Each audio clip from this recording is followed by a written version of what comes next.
todos, bom dia. Que Deus possa abençoar a vida de uma maneira sobrenatural. Nessa manhã nós estaremos em mais uma escola bíblica dominical, levando a palavra do Senhor até o seu lar, e para que você possa aprender e desfrutar dessas grandes maravilhas do Senhor. Nessa manhã, quem vai estar ministrando essa aula para nós é o pastor Ivaldo. Então, aproveite esse tempo, convide alguém para estar participando desse momento de grande valor e de grandes maravilhas na tua vida, na nossa vida, em nome de Jesus.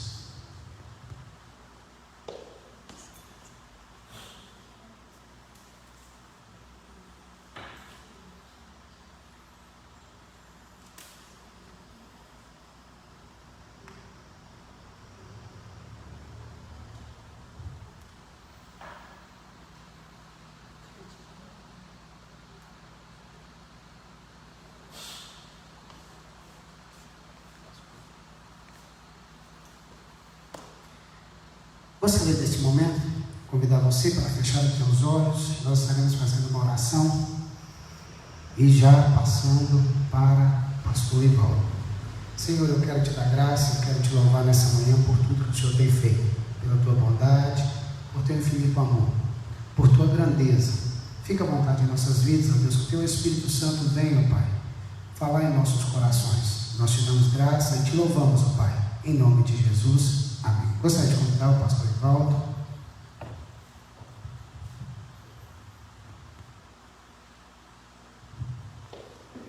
Bom dia, a paz do Senhor. É com muita alegria no nosso coração que aqui nos encontramos nessa manhã para juntos compartilharmos a palavra de Deus. Eu quero agradecer aqui ao pastor Douglas, pela oportunidade de poder estar juntamente meditando com os irmãos esta escola bíblica dominical.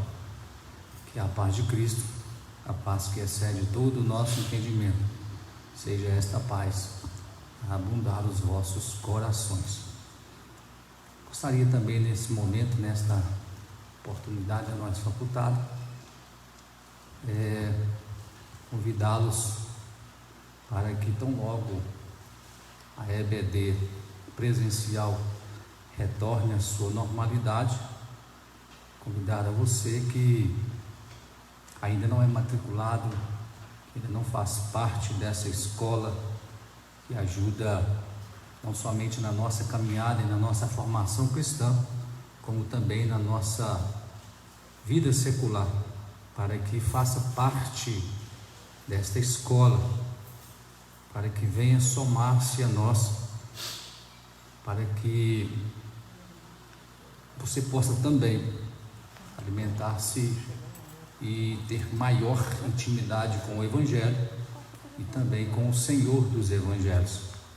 Então esse aqui é o nosso convite a você que ainda não está matriculado na EBD e a você que também já é matriculado, para que esteja conosco tão logo a mesma volta à sua normalidade. E queridos, hoje nós estaremos aí compartilhando com os irmãos a lição de número 4, onde da carta aos Efésios, onde traz por tema a iluminação do crente.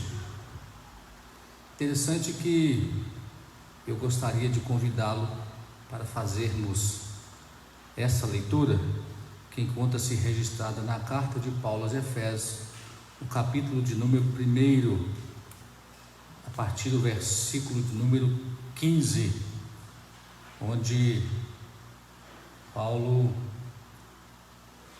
em sua oração, ele faz algumas considerações. Leiamos então, carta de Paulo aos Efésios, capítulo 1, versículo 15 ao 23. Pelo que ouvido, eu também a fé que entre vós há no Senhor Jesus, e o vosso amor para com todos os santos, não cesse de dar graças a Deus por vós, lembrando-me de vós nas minhas orações, para que Deus, de nosso Senhor Jesus Cristo, o Pai da glória, vos dê em seu conhecimento o espírito de sabedoria e de revelação, tendo iluminado os vossos olhos, os olhos do vosso entendimento, para que saibais qual seja a esperança da sua vocação e quais as riquezas da glória da sua herança nos santos, e qual a sobreexcelente grandeza do seu poder sobre nós, os que cremos segundo a operação da força do seu poder. Manifestou-se em Cristo, ressuscitando-o dos mortos e pondo-o à sua direita nos céus, acima de todo o principado e poder e potestade e domínio e de todo nome que se nomeia, não só neste século, mas também no vindouro. E sujeitou todas as coisas a seus pés, e sobre todas as coisas o constituiu como cabeça da igreja, que é o seu corpo, a plenitude daquele que cumpre tudo em nós. Amados, nesses versículos que ora acabamos de ler, nós podemos compreender como se dá a iluminação do crente. E nós estaremos aqui pontuando alguns estágios desta iluminação espiritual, e por fim então falaremos da ressurreição de Cristo e o poder de Deus na vida do crente. No texto em apreço, Paulo ele demonstra o seu desejo para com os crentes da cidade de Éfeso, no sentido de que eles entendessem a grande riqueza que tinham em Cristo. Então, nas orações que Paulo faz na prisão, inferido nestas orações, nós encontramos as bênçãos que ele desejava que seus filhos na fé pudessem desfrutar. Em nenhuma dessas orações, é interessante nós observarmos que em nenhuma dessas orações, dessas petições de Paulo, ele faz pedidos de coisas materiais. A sua ênfase é sobre a percepção, sobre a iluminação espiritual e sobre o verdadeiro caráter cristão. Em sua oração a Deus, Paulo ele intercede para que o Espírito Santo possa iluminar os crentes da cidade de Éfeso, a fim de que eles pudessem entender, a fim de que eles soubessem qual seja a esperança da sua vocação. Assim sendo, uma vez iluminados pelo Espírito, abertos os olhos do vosso entendimento, assim os crentes de Éfeso, eles seriam capazes de experimentar e também conhecer espiritualmente os privilégios de serem vocacionados. E o interessante é que a gente observa que Paulo, na sua oração, ele é muito enfático ao suplicar a Deus para que esse entendimento fosse aberto. Isso leva-nos a entender que, mesmo estando em Cristo, se o Espírito Santo não iluminar-nos no entendimento da palavra, não há entendimento. E é interessante a gente observar também que existem bênçãos em Cristo, existem bênçãos no Pai e existem bênçãos no Espírito Santo. Aí Paulo ele mostra-nos como se fosse algo que assim possamos dizer, apesar de não ser, mas acaba se tornando um ensinamento primordial na vida do crente, que é a iluminação do espírito de sabedoria e de entendimento. Por que isso? Por que esta oração de Paulo? Por que esse desejo de Paulo? Justamente devido ao ser humano não ser capaz de compreender as coisas de Deus, contando apenas com a sua mente natural. O mesmo Paulo, ele diz que o homem natural, ele não entende as coisas do Espírito, não consegue. Então a preocupação de Paulo nas suas orações, em pedir a Deus para que esse entendimento fosse aberto, justamente por causa disso, porque nós não entendemos naturalmente as coisas de Deus. E por essa razão, na sua primeira carta aos Coríntios, no capítulo 2, do versículo 9 ao 16, ele nos mostra que nós precisamos que o Espírito Santo nos ilumine. O Espírito Santo, ele revela a verdade da palavra, e então ele nos dá sabedoria através dessa iluminação para compreendê-la e também aplicá-la. Muitas vezes, as pessoas, pelo fato de não ter essa iluminação do Evangelho, eles se perdem. E como temos sempre dito, um texto sem contexto, um texto sem a iluminação do Espírito Santo é pretexto para a heresia. Então, o Espírito Santo, ele revela-nos a verdade da palavra, e então ele nos dá a sabedoria para compreendê-la e também aplicá-la. E também esse mesmo Espírito Santo, ele nos concede o poder e a capacitação para que assim possamos colocar essa verdade em prática, que muitas vezes não é fácil, porque colocar a verdade em prática, a verdade aqui é o Evangelho, é a palavra, e muitas vezes nós somos confrontados pelo Evangelho, e às vezes se torna difícil para colocá-la em prática, porque muitas vezes ela fere o nosso ego, muitas vezes ela fere o nosso eu, muitas vezes ela leva-nos a ter uma vida de humildade, de humilhação, e às vezes isso não é fácil, mas esse mesmo Espírito, ele nos concede poder, ele nos concede capacitação para colocá-la em prática. E dentro desse mesmo texto, a gente vê também uma outra iluminação, que é a iluminação ao coração daquele que crê. No versículo 18 do mesmo capítulo que ora fizemos menção, quando nós consideramos o coração como a parte emocional do ser humano, assim nós vemos o coração. Mas à luz da Bíblia, o coração ele representa o ser interior. E por esta razão de representar o ser interior, ele inclui as nossas emoções, ele inclui a nossa mente, assim como a nossa volição. O ser interior, ou seja, o coração, ele possui faculdades espirituais paralelas ao sentido do corpo.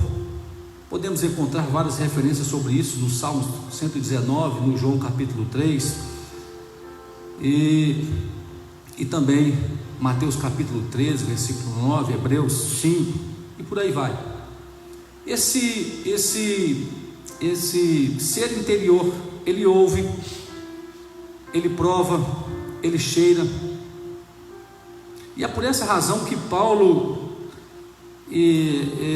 nesses capítulos, nesses versículos que agora fizemos menção, a gente observa que era justamente sobre isso que Jesus se referia quando dizia ao povo: vendo não veio e ouvindo não ouve. Porque a incapacidade de ver, a incapacidade de compreender as coisas espirituais, ela não está intrínseca, ela não está ligada ou interligada ou atribuída à inteligência, mas sim ao coração.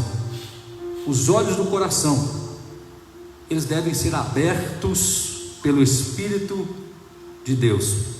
É por isso que é um questionamento muitas vezes: por que uma pessoa tão sábio, tão inteligente, intelectual, ele não consegue, ele se perde quando se fala de evangelho, justamente porque a incapacidade de ver e compreender as coisas espirituais, ela não é atribuída à inteligência, porque enquanto o coração daquele que crê, ele não é iluminado pelo Espírito Santo, ele não consegue entender as verdades espirituais. Não tem como, não tem jeito. E é interessante que neste processo de iluminação, nesse processo de clareza, nesse processo de expor, de entendermos as verdades espirituais, assim como em toda a nossa vida, existem estágios. E a gente observa que o apóstolo Paulo, ele intercede ao Pai da Glória, para que seja concedido aos seus leitores o espírito de sabedoria e o espírito de revelação. Por esta razão, ele rogava para que os crentes recebessem a capacidade de compreenderem, por meio do Espírito Santo, o que? Primeiro, a esperança da chamada, as riquezas da herança e a grandeza do poder de Deus, que se encontra no mesmo capítulo 1, versículos 18 e 19. A pessoa de Deus, o cristão, ele deve crescer no conhecimento de Deus. A vida cristã, ela não é simplesmente levantar a sua mão, vir na frente e fazer a sua confissão de fé. A mesma palavra orienta-nos a crescermos na graça e no conhecimento, não no conhecimento terreno, mas no conhecimento do Evangelho, no conhecimento do Cristo, no conhecimento daquele que nos salvou, daquele que nos chamou. Então o cristão, ele deve crescer no conhecimento de Deus. A salvação é o conhecimento pessoal de Deus. A salvação é o conhecimento pessoal de Deus. Enquanto que a santificação, ela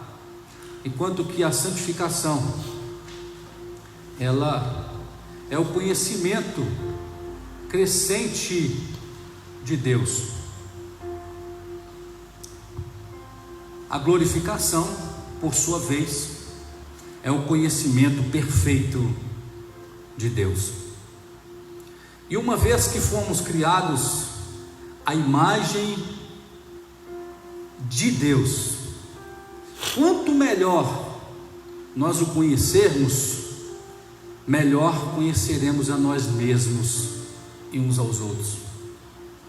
Não basta simplesmente conhecer a Deus, não basta simplesmente se tornar cristão, não basta simplesmente conhecer Jesus, Deus, como Salvador, mas devemos conhecê-lo na sua intimidade, e devemos conhecê-lo como Pai, devemos conhecê-lo como amigo, devemos conhecê-lo como guia. E quanto melhor nós o conhecermos, mais gratificante será a nossa vida espiritual. E eu volto a ratificar uma fala que fizemos: quanto melhor, quanto mais nós conhecermos a Deus, sermos íntimos de Deus, quanto maior iluminação nós tivermos de Deus, da sua palavra, melhor nós conhecemos a nós mesmos. Por quê? Porque fomos feitos à imagem de Deus. E quanto mais nós conhecemos a Deus, melhor conhecemos a nós mesmos. E somente assim nós poderemos ver Deus como Pai, veremos Deus como amigo, veremos Deus como nosso guia. E E quanto mais nós o conhecermos, mais gratificante será a nossa vida espiritual. Sairemos do raquitismo, encararemos o Evangelho como poder, encararemos a vida cristã como uma caminhada cheia de lutas, de provações, mas também uma caminhada de vitória. Mas isso só se tornará possível quando essa iluminação ela for existente na nossa vida. O outro passo, o outro estágio dessa iluminação também, Paulo ele deixa claro no versículo 18, que é a iluminação do entendimento. Observamos aqui no versículo 18 que o apóstolo Paulo ele ratifica a necessidade de os cristãos da Ásia Menor terem iluminado os olhos do vosso entendimento. Interessante que essa expressão, iluminado os olhos do vosso entendimento, ela tem um paralelismo com o versículo anterior referente ao espírito de sabedoria e também ao espírito de revelação. Segundo o comentarista Bacon, esse entendimento ele trata-se de outro meio de descrever o dom que resulta em iluminação interior, ou seja, descrever o dom que resulta em uma iluminação interna na vida do homem. Ter os olhos iluminados não implica em ver melhor. Ter os olhos iluminados não implica em ter um conhecimento mais claro, ou seja, implica em ter um conhecimento melhor, implica em ter um conhecimento mais claro das bênçãos divinamente recebidas. Ter a iluminação do entendimento implica também, ou inclui, uma compreensão plena, não somente clareza intelectual, mas também clareza espiritual e também clareza experimental. O vocábulo, até porque o vocábulo entendimento, ele é oriundo da tradução do grego que quer dizer cardia, que para nós é coração. Na linguagem bíblica, o coração não se refere meramente a emoções ou a vontade, mas na linguagem bíblica ele também é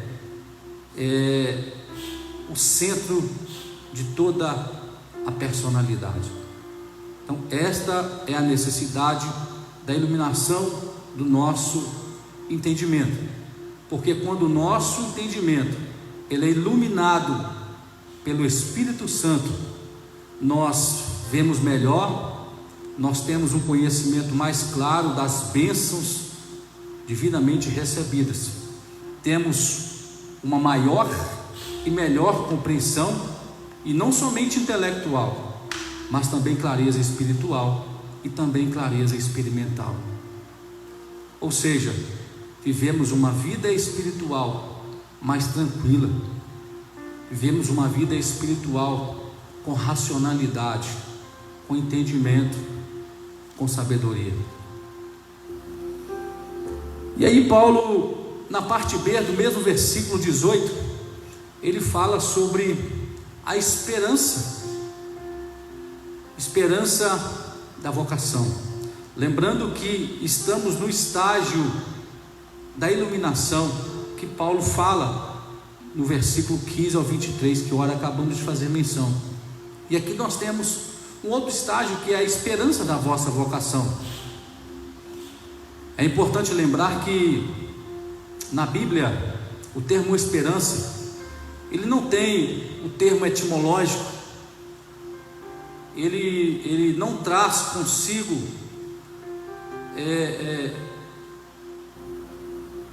o mesmo título, a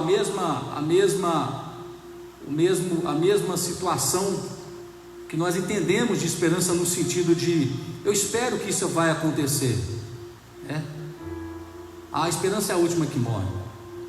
O texto, a Bíblia, é importante lembrarmos que na Bíblia a esperança ela não tem esse conteúdo, mas o termo bíblico para esperança implica em certeza quanto ao futuro, ou seja, convicção.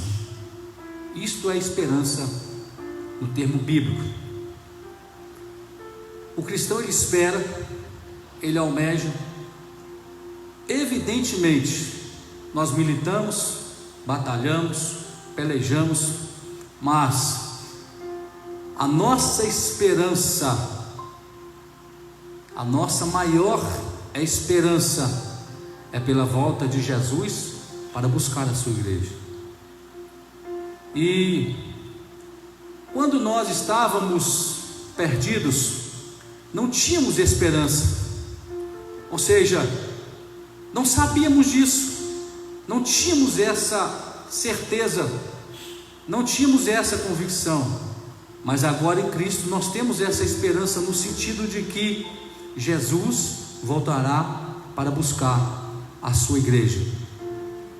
Mas em Jesus hoje,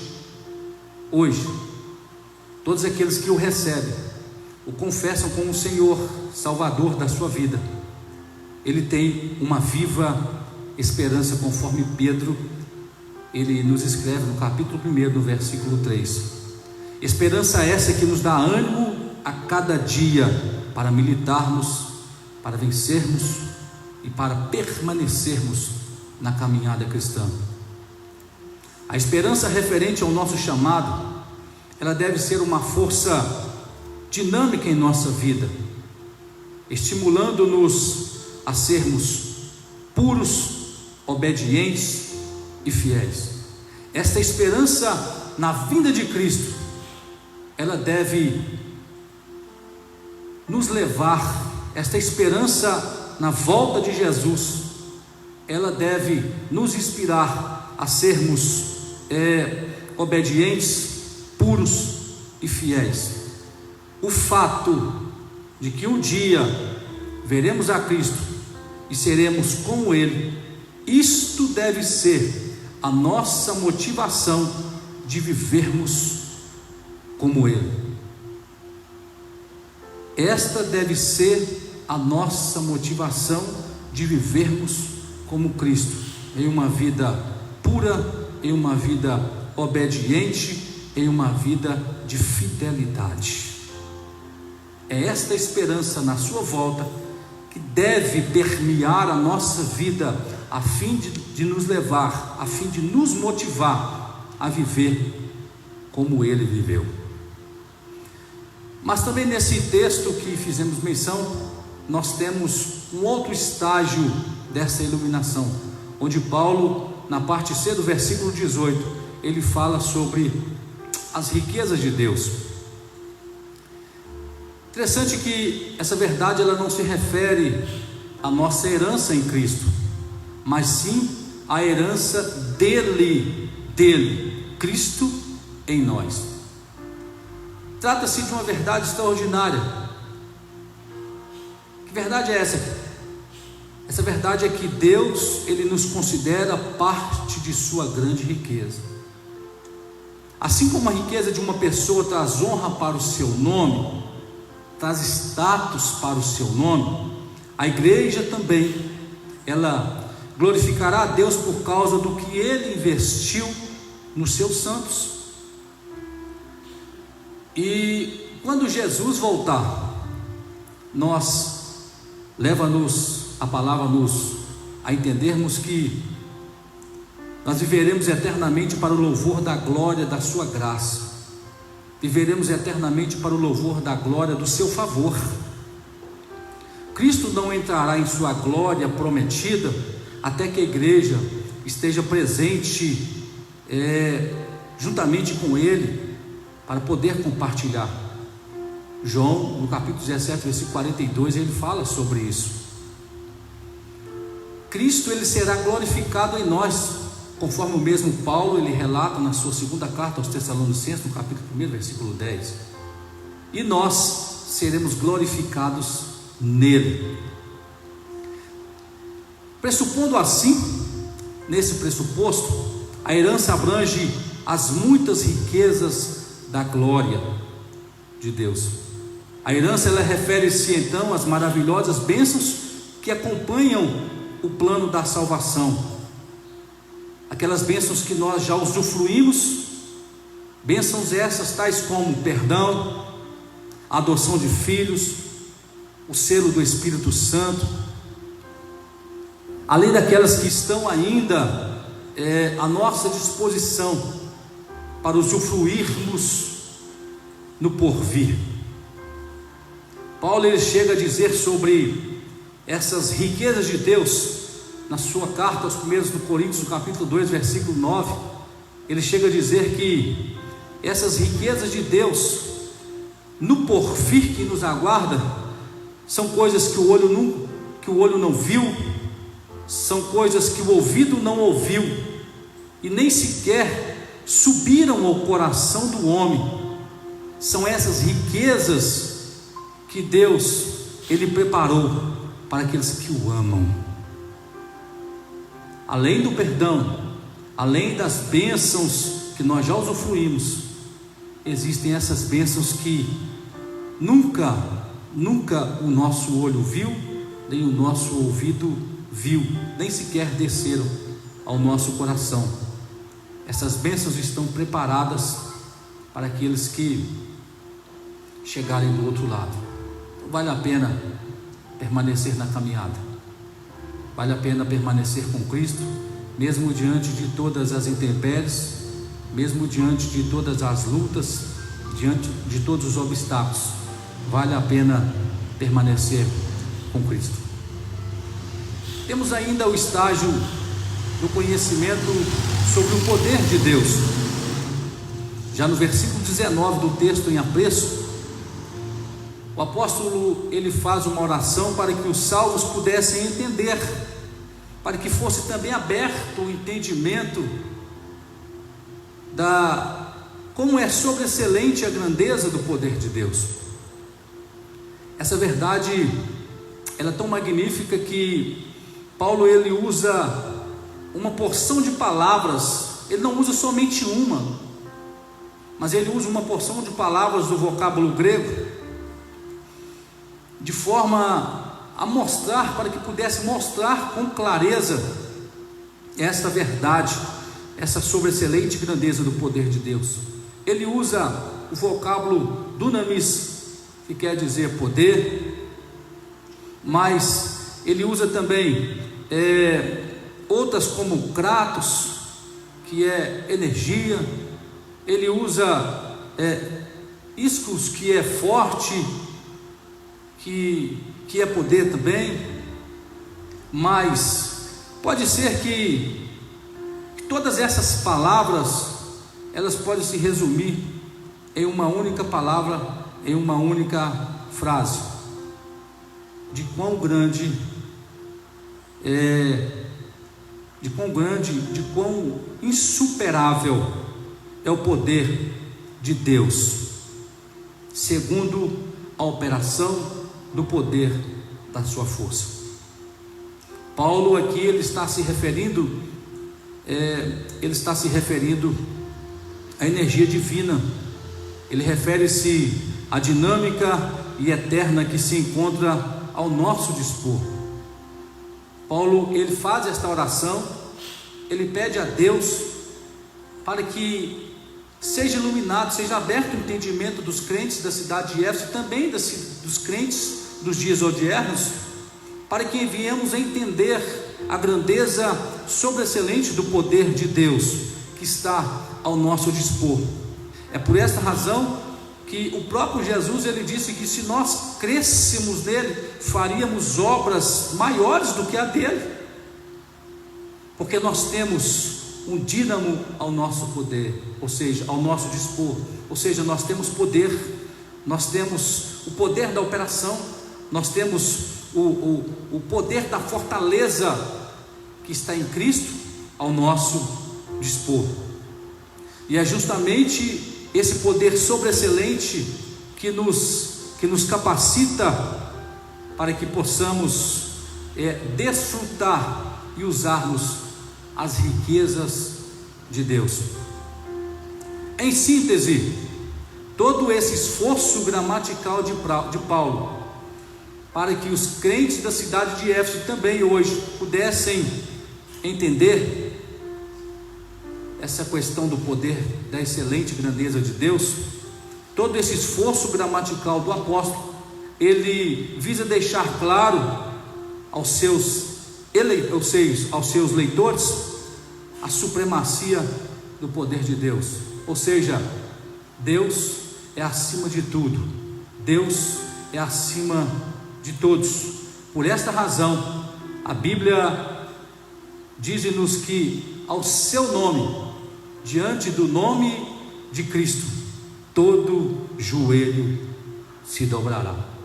Todo joelho tem que se dobrar, porque somente Ele é poderoso, somente Ele é poder. Podemos ter força, mas somente Cristo é poder. E aí a gente vê essa questão da grandeza, da excelente grandeza do poder de Deus no Novo Testamento, descrevendo a ressurreição de Cristo como obra dessa excelente grandeza do poder de Deus, conforme temos registrado em Atos no capítulo 2, no versículo 24, no capítulo 3 também. Paulo, ele apresenta 3 exemplos irrefutáveis da força desse poder de Deus a partir de Cristo. Esse poder de Deus, essa grandeza, essa excelente grandeza do poder de Deus que está ao nosso dispor, ela é tão inigualável, ela é tão inexplicável, que esse poder é o mesmo poder que ressuscitou Cristo. Paulo, ele enfatiza que a primeira e grande evidência do poder de Deus, ela manifestou-se em Cristo. Como? Ressuscitando dentre os mortos. O período neotestamentário, ele descreve a ressurreição de Cristo como obra do poder de Deus. O túmulo vazio, testemunhado pelas mulheres, conforme Mateus, no capítulo 28, ele também presenciado pelos soldados da guarda do sepulcro, conforme o mesmo capítulo, ele é constatado por Pedro e João, conforme o próprio João escreve no capítulo 20, bem como o aparecimento a Saulo de Tarso, a Tiago, e ainda mais de 500 pessoas, conforme narra 1 Coríntios capítulo 15, são provas irrefutáveis do poder de Deus. São provas irrefutáveis, são provas oculares de que Jesus ressuscitou. E essa ressurreição de Cristo, ela foi promovida pelo poder de Deus, por esse poder que está ao nosso dispor em Cristo Jesus. A ressurreição de Jesus, portanto, é a garantia de que, igualmente a Ele, assim como Ele fora ressuscitado pelo poder de Deus, Paulo, ele escreve na sua primeira carta aos Tessalonicenses capítulo 4, que também, assim como Ele foi ressuscitado pelo poder de Deus, nós também haveremos de ser. De sorte que o mesmo poder que ressuscitou a Cristo está disponível também a nós, os salvos. Efésios capítulo 2, versículo 6. E ainda nós temos no versículo 20, na parte B desse capítulo, Paulo, ele falando sobre a ascensão de Cristo à direita de Deus. Seguindo no mesmo raciocínio da ressurreição de Cristo, após chamar Cristo da sepultura, Deus, ele o elevou para o trono, pondo à sua direita nos céus. O grau de exaltação para essa posição de honra e de autoridade, ela indica a completa vitória de Cristo sobre o pecado e também sobre as forças do mal. Cristo, com essa expressão de Paulo, que após ressuscitado, Deus o levou e colocou à sua direita, com essa expressão, Paulo, ele subjuga todas as forças, todas as potestades, todos os principados. O grau de exaltação para essa posição é de completa vitória sobre tudo e sobre todos. Assim, a entronização de Cristo ao lugar de maior honra, ela sinaliza todo o seu poderio e faz-nos lembrar as suas palavras após a ressurreição: é-me dado todo o poder no céu e também na terra. Mateus capítulo 28. Temos também um texto veterotestamentário no Salmo de número 110, e um texto também neotestamentário, Hebreus capítulo 2. Em síntese, a vitória de Cristo sobre a morte, a vitória de Cristo sobre as trevas, também está assegurada aos salvos. Assim como Cristo venceu, assim como Cristo ressuscitou, assim como Cristo ocupou o lugar de honra e ocupa até os dias de hoje, e nunca sairá do lugar de honra, nós também estamos assegurados disso. Quanto aos salvos, estão assegurados de ocuparem também esse lugar de honra, juntamente com Cristo. Paulo, ele atesta isso na sua primeira carta aos Coríntios, no capítulo 15, versículos 55 até o 57. Sendo assim, a ressurreição, a ascensão e o reinado de Cristo são obras do poder do Pai, que estão disponíveis para a sua igreja. A ressurreição, a ascensão e o reinado de Cristo são obras do poder do Pai, que estão à disposição da sua igreja. E ainda no versículo 21, Paulo, ele fala sobre, no outro estágio da iluminação, Paulo, ele fala sobre a elevação de Cristo acima de todo domínio. Observamos nesse ponto que Paulo, ele sanciona que o poder de Deus, ele exaltou Cristo acima de todo o principado, acima de todo poder, acima de toda potestade e acima de todo domínio. Isso significa que Cristo foi exaltado acima de toda a iminência, tanto do bem quanto do mal, e de todo título que possa conferir nesta era e também no porvir. Ou seja, acima de Cristo não existe nada. Pelo poder de Deus, Deus o elevou acima de todo o domínio. Não existe nenhuma força, não existe nada que se compara a Cristo. Todo domínio, seja nesta vida, seja no futuro, seja no porvir, todo poder e todo domínio está subjugado ao domínio de Cristo. Não existe poder algum que seja maior e nem mesmo igual ao poder de Cristo. Não existe. Por isso, crente não precisa ter medo de macumbaria. Por isso, crente não precisa ter medo de feitiçaria. Por isso, crente não precisa fazer essas coisinhas por aí, simpatias. Não. Somente o nome de Jesus é possível para destruir. Somente o nome de Jesus é capaz de destronar. Somente o nome de Jesus é capaz de desfazer. Somente o nome de Jesus é capaz de anular. Somente o nome de Jesus destrava. Somente o nome de Jesus destrói todas as armas, todas as setas, todos os dados, toda forjação do mal contra a nossa vida. Ao nome de Jesus, todo joelho se dobre e todo mal é anulado. Por quê? Por quê?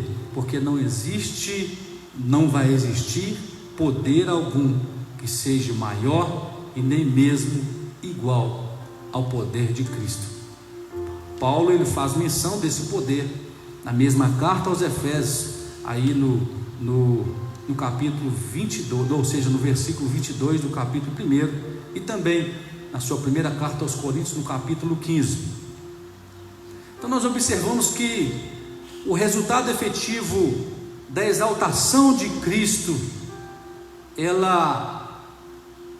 essa exaltação, ela traz um duplo benefício para a igreja. Primeiro, que Deus, ele fez Cristo cabeça tanto do universo quanto cabeça da igreja. E segundo, que Deus, ele designou a igreja para ser expressão plena de Cristo. Entendendo melhor esse benefício duplo dessa exaltação de Cristo para a igreja, primeiramente, quando Deus, ele fez Cristo cabeça da igreja, tanto do universo quanto da igreja, nós vemos aqui uma verdade implícita quando Cristo, ele chama Pedro e faz aquela declaração para Pedro: tu és Pedro, e sobre esta pedra edificarei a minha igreja, e as portas do inferno não prevalecerão contra ela. Por que isso? Porque Cristo é o cabeça da igreja. A igreja não tem dono. A igreja não é uma organização com donos. Ela tem um dono, ela tem um cabeça, ela tem aquele que dirige, ela tem aquele que orienta, ela tem aquele que direciona, ela tem aquele que dá entendimento às lideranças, e esse é Cristo. Então, portas do inferno, levante o que quiser, surja o que quiser, mas ninguém prevalece sobre a igreja, porque ela é de Cristo. Nós vemos isso no caminhar da história cristã. Não foram uma, nem duas e nem três, várias situações em que se levantaram contra a igreja de Cristo, mas sobre todas elas a igreja triunfou, porque Cristo é o cabeça. Cristo é o cabeça. E traz o segundo benefício também, esta exaltação de Cristo, que é quando Deus, com esta exaltação, ele designa a igreja para ser a expressão plena de Cristo. Não existe outro meio para ver Cristo, para conhecer Cristo, a não ser através da igreja. Não se conhece Cristo em outro movimento, não se conhece Cristo de outra forma.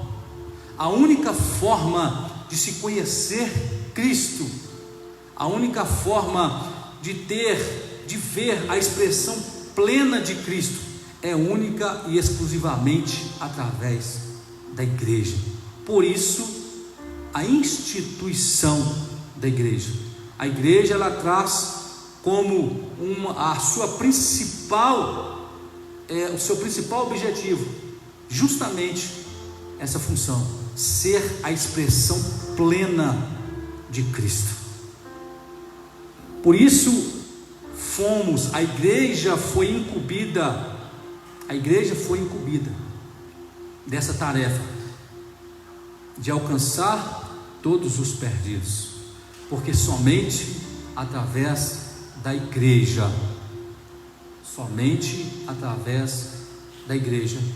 se conhece a Cristo, não tem outra forma. Por quê? Porque somente na igreja há a ministração da verdade, somente na igreja há a ministração do Evangelho, somente através da ministração do Evangelho há a iluminação do entendimento, abre-se os olhos do coração, passa-se a acreditar, passa-se a crer na ressurreição. Por isso, a palavra nos diz, nos orienta que a fé, ela vem pelo ouvir. E ouvir não é ouvir qualquer coisa, não. Ouvir a palavra de Deus.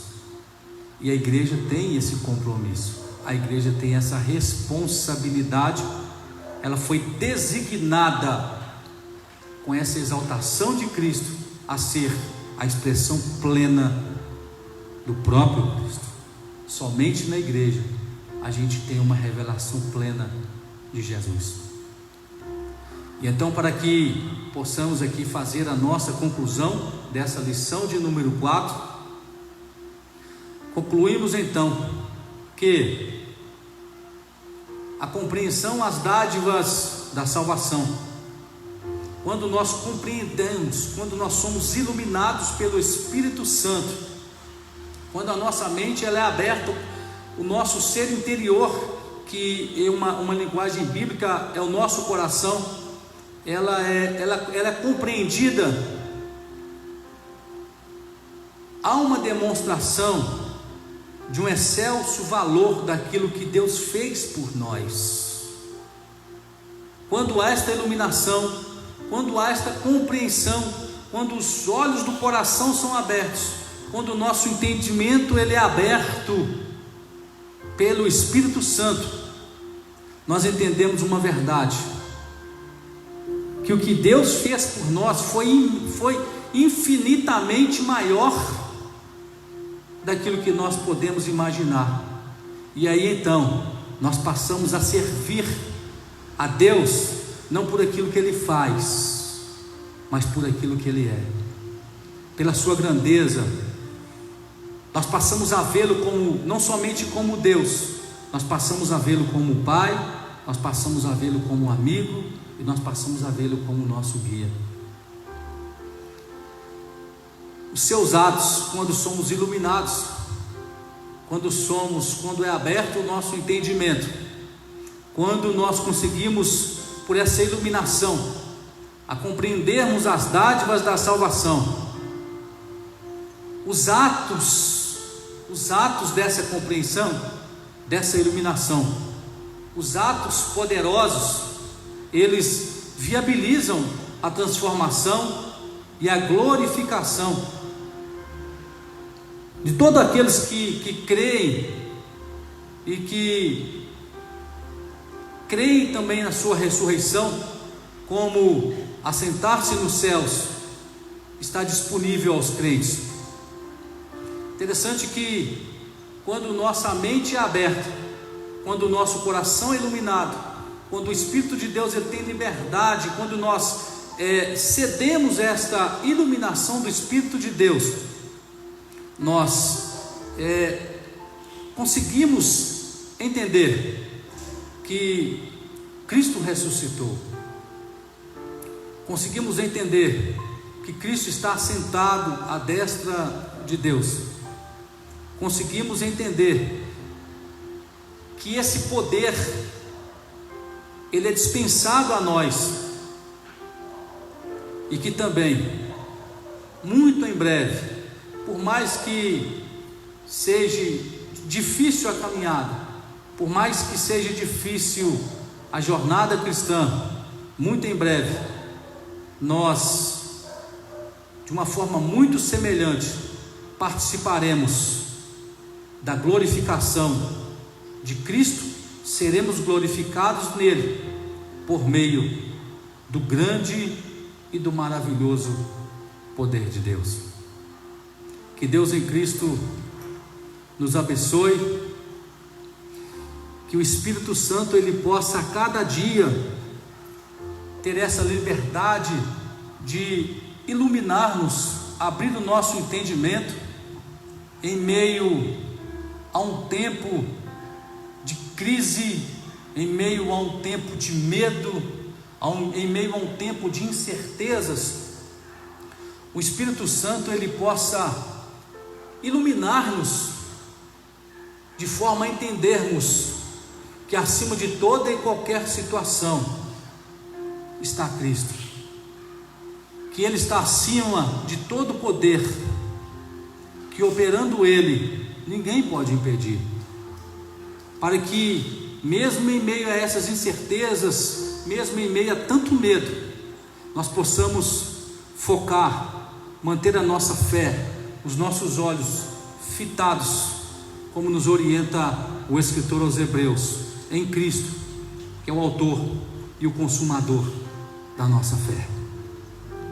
Que Deus nessa manhã, Ele possa, através do Espírito Santo e da ministração dessa escola bíblica dominical, possa iluminar o seu entendimento, abrir os olhos do seu coração, para que você possa entender que o Deus que você serve, que o Jesus que você segue, é maior do que todas as intempéries que a vida lhes reserva, maior do que todas as suas lutas, maior do que todos os teus problemas. Eu quero te convidar a fechar o seu olho, estaremos orando, e logo após, pastor Douglas estará assumindo a direção. Pai, nós queremos nesse momento te louvar. Agradecido sou ao Senhor pela oportunidade de nesta manhã ser o vernáculo, ser aquele Senhor que o caminho, Deus, o canal da revelação da tua palavra ao coração dos teus filhos. Que nessa manhã, Senhor, a iluminação do entendimento, o espírito de sabedoria, ele possa ter achado guarida nos corações, de forma a iluminá-los, a entender de que o Senhor é grande, não existe poder, nem muito menos semelhante ao do Senhor. Que os nossos irmãos, eles possam, a partir desta manhã, serem iluminados a entender o desejo, o mesmo desejo de que Paulo tinha pelos crentes da cidade de Éfeso, que eles pudessem entender a grandeza do Senhor, porque somente assim nós não seremos abatidos em meio às lutas, em meio às intempéries, em meio às situações que a vida nos reserva na nossa caminhada cristã. Senhor, que o nosso entendimento seja aberto, seja iluminado pelo Teu Espírito Santo, que os olhos do nosso coração sejam também abertos para que possamos entendermos esta verdade. Que verdade é esta? De que o Senhor é acima de tudo, o Senhor é acima de todos, que ao nome do Senhor todo joelho se dobre, Senhor. Ao nome do Senhor nada prevalece. Muito obrigado, Senhor. Que o Teu Espírito possa nos fortalecer a cada dia, que possamos sermos conscientizados dessa verdade a cada dia, para que assim possamos alcançarmos, para que assim possamos galgarmos o objetivo para o qual nós somos chamados, para o qual nós fomos eleitos, para o qual nós fomos resgatados, que é o céu. Muito obrigado, Senhor, te louvamos e te agradecemos, em nome de Jesus, amém. Glória a Deus. Que bênção. Deus falou com você nessa manhã.